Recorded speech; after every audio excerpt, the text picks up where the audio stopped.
All right, just started recording. We're going to go over your C and D day then. We'll start with the core training for C, and it's all body weight. You don't need anything for it. Okay. So your first one is called a bird dog blackburns. So you know a bird dog and you know a dynamic blackburn. We're just going to kind of push them together. So you start on all fours. One hand is going to start with your hand or your palm up towards the ceiling on your lower back. The opposite leg is going to reach out. As that leg reaches out, you're going to swoop the arm forward into a normal bird dog position. And then as you come back, you're going to swoop that arm back, put the knee down on the ground. So move forward. Okay. But again, a big swoop as you move the leg, so simultaneous movement, and then swoop it back to the start. Let's see what you got. Oh yeah, that looks good. And it's 5 and 5, by the way. Okay. Yeah, nice and straight, perfect. Shoulder feels okay with that, right? Yeah. Good. Oh, yeah, perfect. I'm curious on how the other side will do, but I think you'll be okay. We'll just 5 each side. I need more room. Yeah, that's the one problem. Is like almost like a giant wingspan trying to move your arm around. You need some space. Whoop. There you go. Good. Both hips feel okay doing this one? Yes. All right. I know the shoulders have been getting better too, so figured you could try more advanced movement with this one. And after your 5, your next one is going to be standing up. We're going to be doing something called a drop squat to a single leg balance. Uh-oh. So, you might be seeing me. I'm actually going to angle this down just a tiny bit. So I don't have enough room for my hands up here, but your arms should be straight up overhead. So they should be like that, way up. But you're going to be overhead. You're going to go onto your toes. So I'm getting as tall as I can on my tippy toes, and I'm going to do like almost like a fall, a quick fall onto one leg. Oh, boy. So nice and tall. Drop squat, but I haven't. Well, we do a normal drop squat where we have people just land with both feet flat. I want to work your balance a little bit more. So again, we're getting tall, and then you're going to pop one leg and just kind of catch yourself on one leg. It's hard. Yeah. It is hard. The whole point is for an eccentric loading in the musculature to help slow you down so you don't crash down to the ground and work on your balance. It's tricky. We're going to do 5 on that side, then we'll do 5 on the other side. And I'm betting you'll find out one side feels quite a bit better than the other. Huh. And you are not alone. This is hard for a lot of people. And it's fine. This is hard for a lot of people. Yeah. And it doesn't have to be like a full squat or a bend. What was that? I think we've seen the good side. Oh, yeah, no worries. And even if it's just like a quick little bend, it doesn't have to be a full squat or anything. It could literally just be on your toes, balance. That was a better one. The tricky one. This is one where you really need your focal point. So doing it while talking or listening is. Yes, you definitely need to concentrate for sure. So yeah, finding some point to focus on would be ideal. But those are your 2 for the core. That'll get better, especially with practice. Your next one, some more balance. You can always use the foam roller for some support. I even wrote that. I think it said, use foam roller for support. We're doing a single leg RDL with your rear foot. RFE is rear foot elevated on a box. So this is going to be my foam roller. I don't have mine up with me. Right. But you're going to put, the same, whatever side the roller's on, that foot's going to be back on a box or couch behind you. And then that hand will be on the roller. My front leg is the one I'm going to focus on. I'm going to push into that hip, hinging into it, and then I'll come back up. So again, whatever foot's on the box, that's the hand holding the roller. The leg in front, that's your working leg. It's just that hinge, that reaching back. This is just kind of for support, that back leg. And then up. We're trying to, as much as we can, do more of a single leg movement. But you'll do all one side, anywhere from 5 to 10, then the other side, 5 to 10. There you go. Just think about loading up that left hip, pushing into that glute, and then pulling it through to stand up, almost like you're just driving through the floor and snapping your hips forward. Yeah. Okay, I'm really gripping with that foot. Is that all right? Oh, no, I want you to. So yes, it is all right.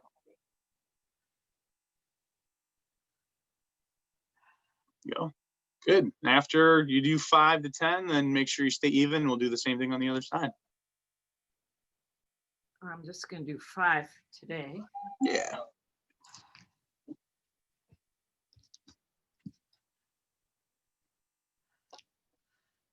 Same thing. I figured this one was going to be a little harder. Yeah. It's that right hip. Yeah.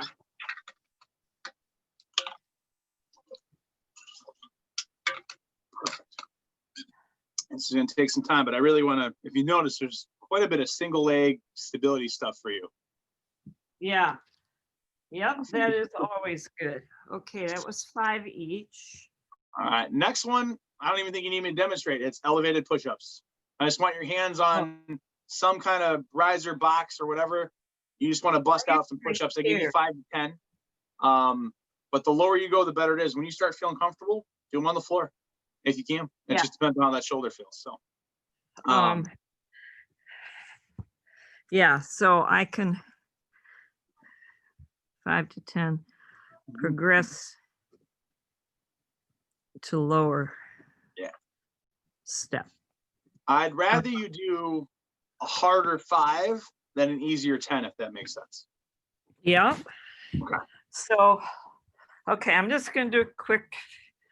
Yeah, I'd love to take a peek at them. I know we saw your foam roller one, so I'm pretty confident that'll be good. So this is on the second step. Good. I can only see you at the bottom of the frame, but it looked pretty good still. Yeah, like your hips aren't arching forward or anything else like that. So good. You are really close to being able to do this on the ground. Maybe at the end of this program. Good. It's really good. Sweet. All right. So yeah, just work on progressing. And then your finisher for this one, very similar to what you're doing before. I called them backpack slams, but you can do your anything you want to use. But these are rotational slams. So the only difference, rather than slamming your thing in front, what you're going to do is start on one side and do like a rainbow. Up and over, slam. Up and over, slam.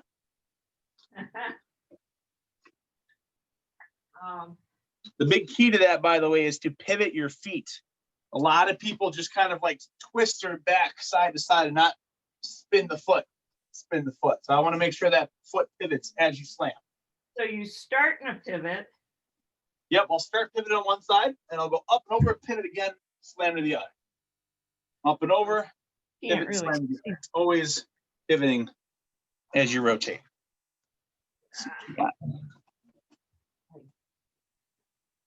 I'll cut off my head. Yeah, there you go. Perfect. Now I can see your feet and your hips. Beautiful. Good. Pivot all the way up and over. Big rainbow. Pivot. Awesome. Yeah, that's perfect. Again, now we're getting more internal and external rotation of the hips. So. Yeah. Perfect. Then that would be your finisher. You do 30 seconds of that. Then you rest for 30 seconds. And then depending on the day, you have so many sets to do. Okay. All right. So that is C day. B day. Your first core exercise uses a foam roller and a dumbbell. You're going to be lying on the foam roller and you're going to be doing a chest press while you're on the roller. So I don't have my roller up here, but basically you're just going to have your feet flat. You're going to lie on that roller and you're just going to take a dumbbell and you're going to press up and down. But the roller is going to wobble everywhere. That's why this is more of a core exercise. And you're going to do 5 to 10. And Again, you make just sure that lower. hold the dumbbell where it's comfortable on your shoulder. Exactly. Yes. Make sure that lower back's flat. You want your abs engaged. So make sure you're tight tummy. Yeah, it'll be 5 to 10. Remember, when you switch, you don't want to switch over your face, switch over your chest. I just like to remind people. I've only seen it happen once at Export, and I never want to see it again. Oh boy, yeah, that would be awful. That was not my client, but man, it was well, it was a bloody mess. We'll go with that.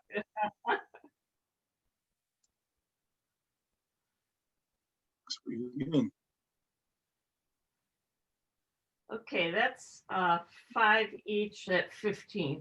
Perfect. Heck. While we're here. And what's the next one? Next one's called a sit through. It's going to just be body weight. We're going to end up starting in a bear crawl position. I'll show you that once you finish your arm, just so you can see it. But we're going to, I would say it's like a breakdance move almost. Yeah, I've seen people do that. Yeah, it's your turn. At Function Effect. I haven't done it. There's a couple ways of doing it, so I'll give you a couple options. Yep. So let me angle this down. All right, so sit through. We're going all fours. And you're going to pick your knees off the ground. This is where we start.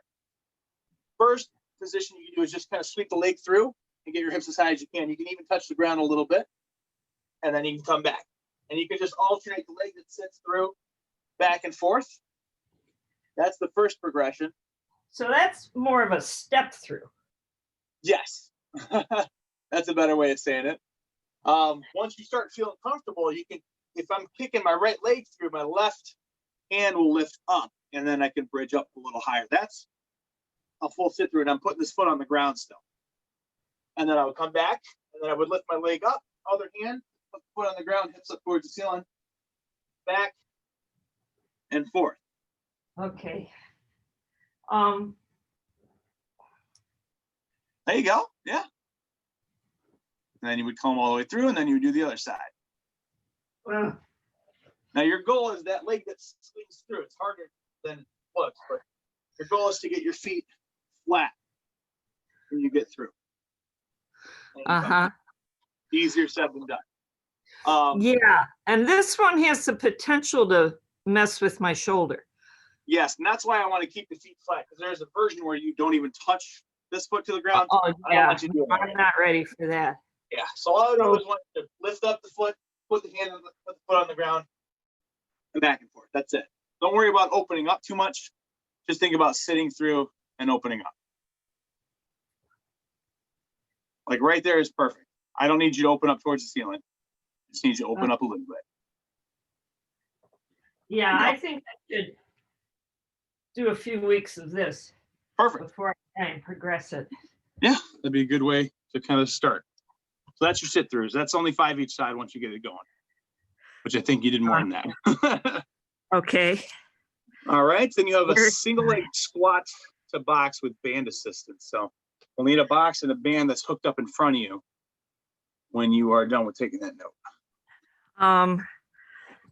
Okay. Well, the band hooked up in front of me and a box. Yes, How high or a seat or a chair, just something to sit on.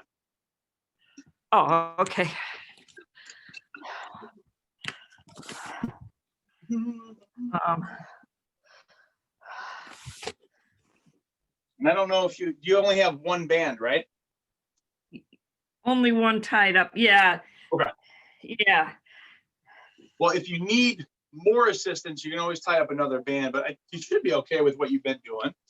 But what you're going to do is hold on to your band. If it's hooked up in front of you, you're going to hold on to the band for a little bit of assistance. You're going to have one leg up.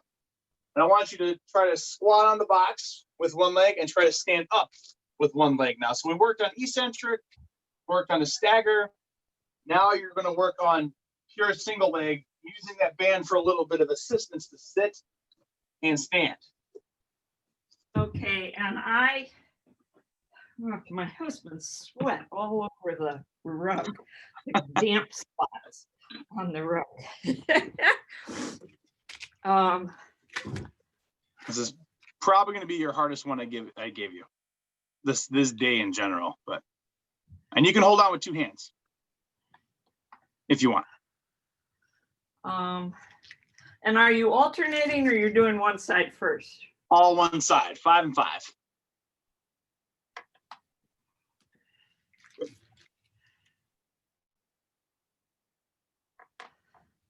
Not bad, not bad. How's that feel? The knee is a little sore, but not new. Not new. Okay. Nothing. It's not like irritating at all. Extra. Well, we'll see. You know, tomorrow or the next day, whether it improves or gets worse. This one's harder. This one I feel behind the knee. Actually, I kind of rather it feel there because I want that posterior chain, the backside working a little bit more. If you held on with 2 hands, let me know how that feels. I'm just curious. Well, I'm worried about the balance. You feel like you're out too much? You know. Yeah, either way, I was just curious if that felt different because when sometimes you open up, your body has to twist, and that one was just going to force you to stay straight ahead. Whoa. Okay, this is hard. I'm kind of faking it, but I'll get there because I figured that right one was going to be really hard. Yeah. But honestly, it still wasn't too bad. So whatever hand position you feel comfortable with, you don't have to do 2. I was just wanted you to try it. Yeah. But that's your single leg squat to box. And you can always add another band if you want more assistance too. You don't have to only use that band. Yeah.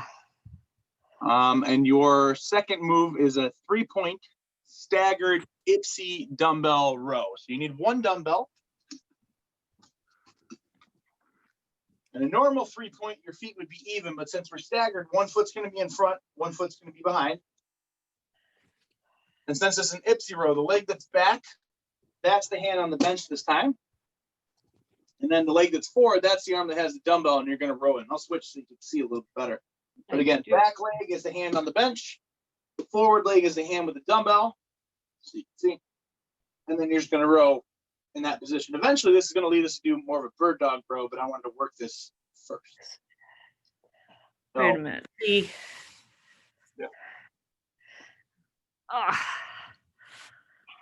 There you go. So the back leg hand is on the bench. Forward leg hand has the dumbbell. Yep. And then keep your back nice and straight. Row in and out. We were doing this before. I had you do a contra row, or even we haven't done an Ipsy row. So I was doing this. Yes, and then we're switching sides now. Now we're doing this. Yes, so the core has to respond a little bit differently when you're doing ipsilateral, which means same side. And is your back heel up or down? It's up, just like you have it. Okay. Because eventually that foot's going to be off the ground. Eventually. Yeah. So we're going to work that a little bit. I wanted to, you already kind of started. Nice. Okay. So, oh, wait a minute. It's hand, bench and back leg. Yep.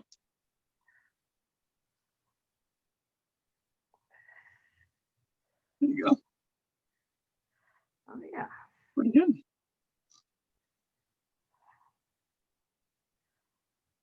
Okay. All right. And your final thing is a quarter Turkish get up.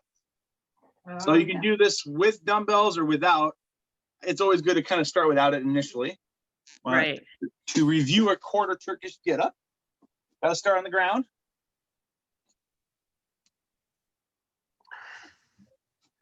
And you're going to have 1 foot flat, 1 leg straight out. The leg that's up, that's the arm that would have your weight, or at least if it's body weight, that arm's up. Opposite arm's out about 45 degrees, same angle as that leg. I'm going to press through this up foot. I'm going to kind of roll my hips and punch up onto my forearm.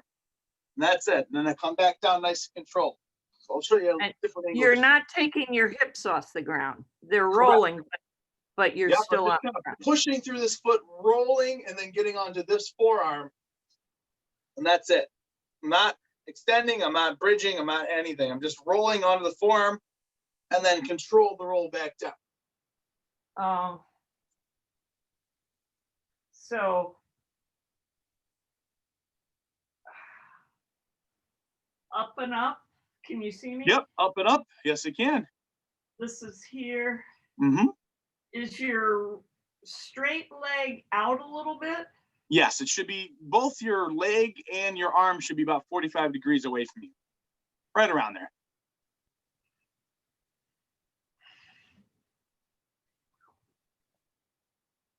Not bad. My only critique is that your knee dived in your left one. Make sure you're pushing through that foot and driving the knee to the outside.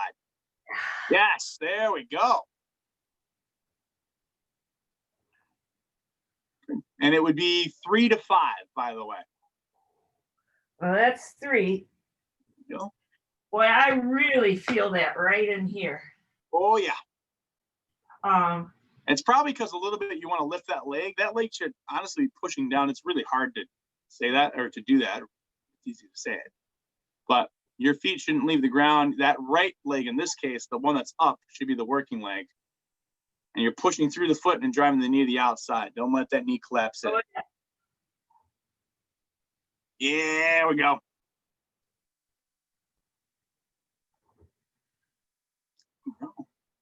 oh man. Yeah, it's hard. So I was like, this is the finisher.